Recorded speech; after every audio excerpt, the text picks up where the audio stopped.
السلام عليكم ورحمة الله وبركاته. حبايب توتا عاملين ايه؟ يا رب تكونوا بخير وصحة وعافية يا رب. طبعا احنا المرة اللي فاتت كنت بكلمكم على الشقة اللي انا كنت عمالة ادور عليها. شقة ايجار مؤقت زي الشقة اللي انا عايشة فيها دلوقتي حاليا. طبعا انا عايشة في شقة ايجار مؤقت. اقل ايجار انا بدفعه 2000 جنيه. انتوا عارفين طبعا يعني ايه 2000 جنيه في الفترة اللي احنا فيها دي. اللي هيخليني اسيب الشقة المدة خلصت. طيب تمام، المدة خلصت. طب الدنيا فيها ايه؟ يعني اللي بيزود على ما اسمع او ما كنت اعرف، لاني انا بقالي 13 سنة متجوزة. بيزود 1%، 2%، حاجة زي كده، يعني كبيرة قوي 5%. تمام. انما حضرتك تزودهم لي 500 او 700، ده كتير. يعني مش لاقي حاجة اقولها غير ان كده حرام. دي حاجة. الحاجة التانية، الشقة اللي أنا بروح أشوفها. طبعا هنسيب كلمة جوزك موظف ولا لأ، انتي موظفة ولا لأ. اللهم صل عليك. أنا معاكي كام عدد أطفال؟ ليكي قرايب بيجوا امتى؟ آه، بجد حاجات رهيبة. قرايبك ساكنين فين؟ يعني ليه حضرتك انت بتأجر لي شقة وبتاخد فلوسها المقابل بتاعها؟ طيب هنقول ان حضرتك معاك حق في نقطة معاكي اطفال قد ايه عشان ما يعملولكش دوشة. طيب نقطة جوزك موظف او انت موظفة ولا لا؟ ليه؟ عشان حضرتك بتطمن على ايجارك. طيب عيلك، اكبر عيل في عيالك عنده كام سنة؟ طبعا جاوبت. في الاخر بعد كل ده، انت قرايبك منين وساكنين فين وبيترددوا عليكي قد ايه، وحاجات كتيرة زي كده. تمام. اخر حاجه بقى وصلت لها. لقيت صاحب البيت بيقول لي حضرتك احنا اقل شقه عندنا 2000 جنيه. قلت له قلت الحمد لله كويس ان انا لقيت ايجار زي اللي انا قاعده فيه. اخش الاقي الشقه في الدور الارضي. تمام. اوضتين وصاله، يعتبر ما فيش صاله. طب ازاي؟ انا معايا الله اكبر 4 اطفال. انا مش عارفه اكلمكم من كتر، والله انا لسه جايه من بره. والله انا كل مره بنزل طول النهار واجي على اخر النهار ان الاقي شقه. مفيش شقه. تمام. او الشقه اللي بلاقيها، خليكم معايا لاخر الفيديو هتعرفوا التفاصيل وهتعرفوا قد ايه بجد انا متبهدله. هتعرفوا قد ايه الناس اللي في ظروفي دول بيحسوا بايه او بيمروا بايه، او الدنيا بتبقى ماشيه معاهم ازاي. بجد حرام. يعني انا في اخر الزمن انا اترمي بولادي في الشارع؟ يعني انا معايا 4 اطفال ما اقعدش في شقه؟ انا ما قلتش لحضرتك اكلني ولا قلت لحضرتك اصرف عليا. انا قلت لحضرتك هديك ايجار، هدفع ميتي وهدفع نوري، لان انا ما بحبش حد يبقى ليه عندي اي حاجه. تمام. فالاقي بقى بيقول لي ايه بقى؟ دي الشقه اللي موجوده عندي. طب ماشي، حلو قوي، 2000 جنيه. انا جايه مع حضرتك. طبعا يا اما جوزي معايا يا اما والدي، لو جوزي مش فاضي او الوقت ده التوقيت ده مش موجود معايا، فباخد والدي معايا. طب حضرتك ممكن تفرجنا على الشقه؟ طبعا حقك يا مدام. اروح الاقي الشقه في دور ارضي. طبعا وما ادراكم ما الدور الارضي. انا معايا 4 اطفال، اعيش بيهم ازاي في شقه في دور ارضي؟ تمام. طبعا معرضه ان اي حد بيبقى عارف مين معاكي في الشقة. معرضة لحاجات كتير مش حلوة. انتوا عارفين طبعا الدور الارضي ده الدنيا بتبقى ماشية ازاي. والله الواحد بيتكلم وهو صعبان عليه نفسه. انا صعبان عليا نفسي ان انا اخرة الزمن بتحاسب اني انا جايبة 4 اطفال. طبعا ده ما يخصش حد. حضرتك لا تعرف الاطفال دول جايين ازاي ولا كانوا سببهم ايه، انا كنت عايزه ولا مش عايزه. حاجات كتير. يعني حضرتك مالكش دعوه بتحديد النسل، دي حاجه تخصني انا. حضرتك ليك ايجار هتاخده. اكتر من كده حضرتك ما تسالنيش. يعني حضرتك بتسالني على ايجاري وانا حقك ان انا اديهولك. حقك ان انا اديهولك. انما ان حضرتك تكلمني، اني بتطلعوا امتى، بتخشوا امتى، مش عارفه ايه. تمام، حقك برضه عشان تطمن على بيتك. انما تقول لي هي دي الشقه وهو ده اللي موجود ومش هتلاقي باقل من كده اليومين دول يا مدام، هو انت جايه تاجري عشه فراخ؟ عاجبك اقعدي، مش عاجبك امشي من هنا شوفي لك شقه تانية. يعني ايه امشي من هنا؟ يعني ايه حضرتك تقول لي امشي من هنا؟ يعني اخرة المتمة اكبر واربي واخلف واجيب عيال وفي الاخر اترمي بيهم في الشارع؟ اترمي باربع اطفال في الشارع لا حول ليهم ولا قوة؟ امنية حياتي ان انا اجيب شقة. يعني انا والله العظيم ما كنتش حابة اطلع اتكلم في الكلام ده خالص، بس الطريقة، الاهانة، طريقة التعامل، الاسلوب. طبعا ببص لولادي صدقوني كل شوية بيصعبوا عليا.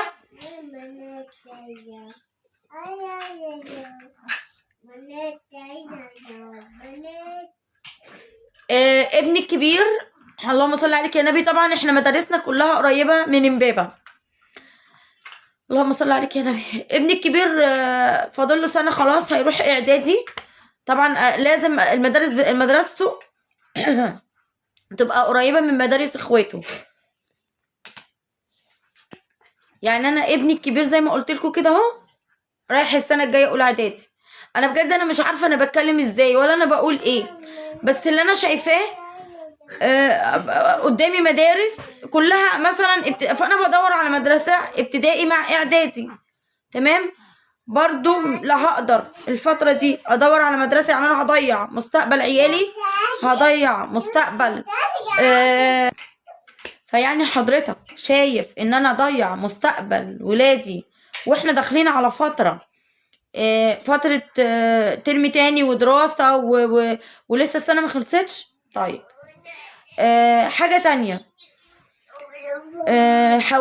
حاولت والله العظيم، حاولت ان انا اقبل فكرة ان انا اقعد. اللهم صل وسلم عليك يا نبي.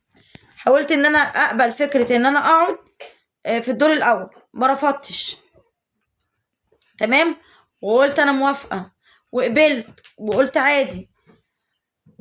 لقيت عيوب الشقة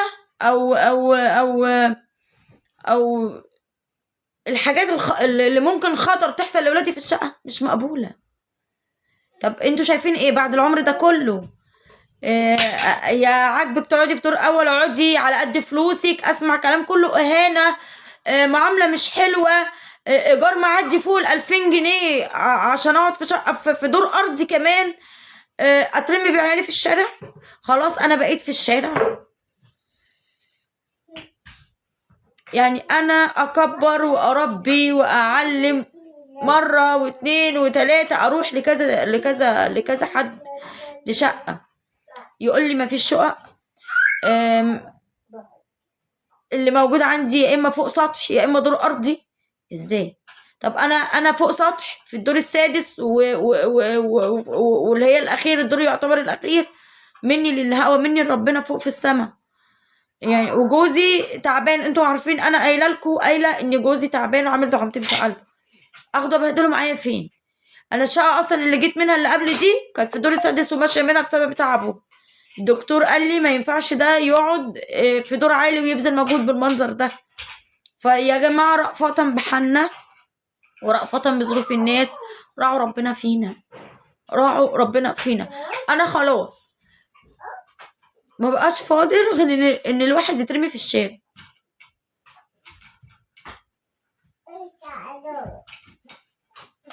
مش قادره اقول اي حاجه غير ان انا بقول رميت كلي عليك يا رب، رميت كلي عليك. انا مش قادره اتكلم والله العظيم، ما قادره اتكلم. بس ليه كده؟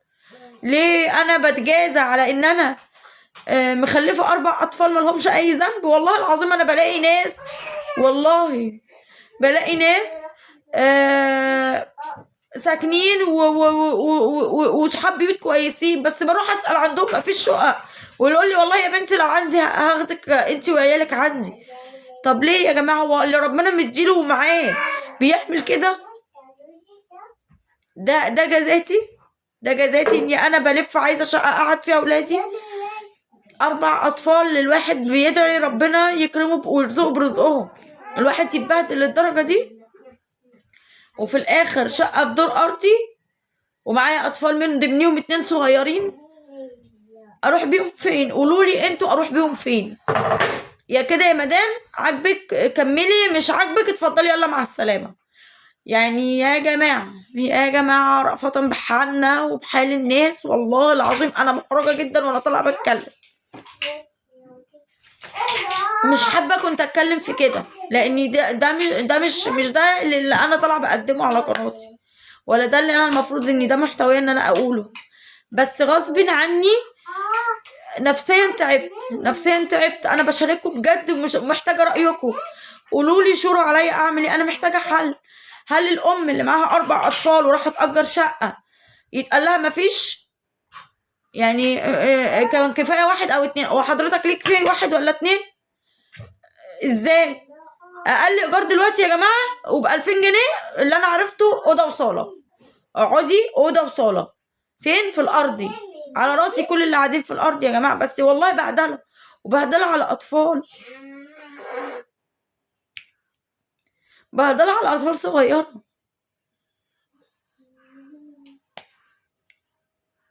يعني مش لاقي حاجه اقول وملناش غير ربنا.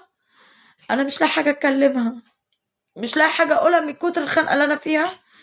غير بجد ادعولي كتير، ادعولي الاقي مكان كويس، وادعولي ان صاحب البيت اللي احنا فيه يوافق او يرضى ان احنا نجدد مده تاني لغايه ما ربنا يسهل، يكون بقى واحد ربنا كرمه وسد الفلوس اللي عليه ان ياخد شقه بتاعته او حتى ايجار مفتوح او اي حاجه، ان انا اعرف اربي 4 اطفال واعيشهم عيشه كويسه. رأفة بحالنا يا جماعة، رأفة بحالنا في موضوع الشقق، رأفة بحالنا بموضوع الإيجارات، رأفة.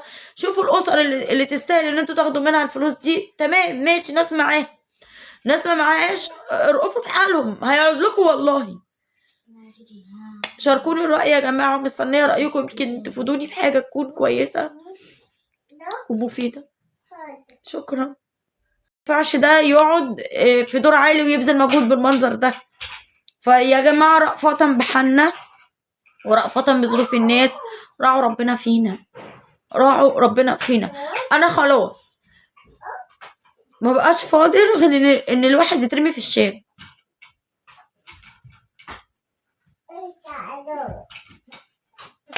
مش قادرة اقول اي حاجة غير ان انا بقول رميت كلي عليك يا رب، رميت كلي عليك. انا مش قادرة اتكلم، والله العظيم ما قادرة اتكلم. بس ليه كده؟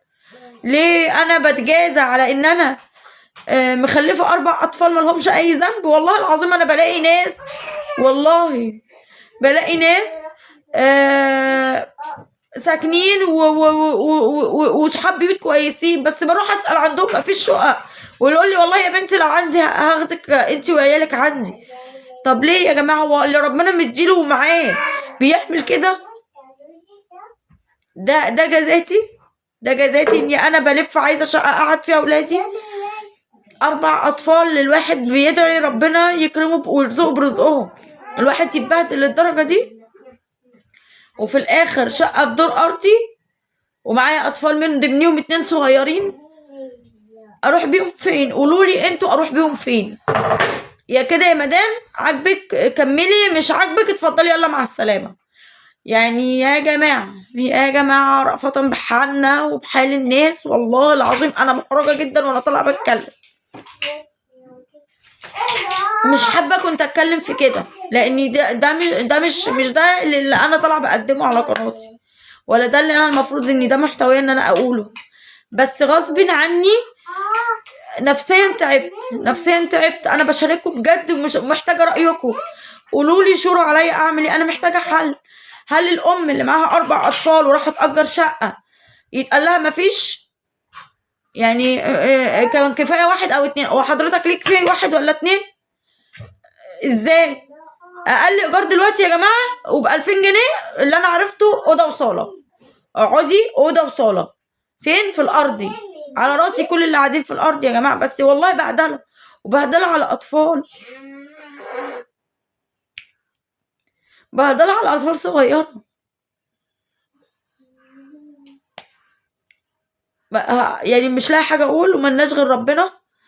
انا مش لاقي حاجة اتكلمها، مش لاقي حاجة اقولها من كتر الخنقة اللي انا فيها، غير بجد ادعولي كتير، ادعولي الاقي مكان كويس، وادعولي ان صاحب البيت اللي احنا فيه يوافق او يرضى ان احنا نجدد مدة تاني لغاية ما ربنا يسهل، يكون بقى واحد ربنا كرمه وسد الفلوس اللي عليه اني ياخد شقة بتاعته او حتى ايجار مفتوح او اي حاجة، ان انا اعرف اربي 4 اطفال واعيشهم عيشة كويسة. رأفة بحالنا يا جماعة، رأفة بحالنا في موضوع الشقق، رأفة بحالنا بموضوع الإيجارات، رأفة. شوفوا الأسر اللي تستاهل إن انتوا تاخدوا منها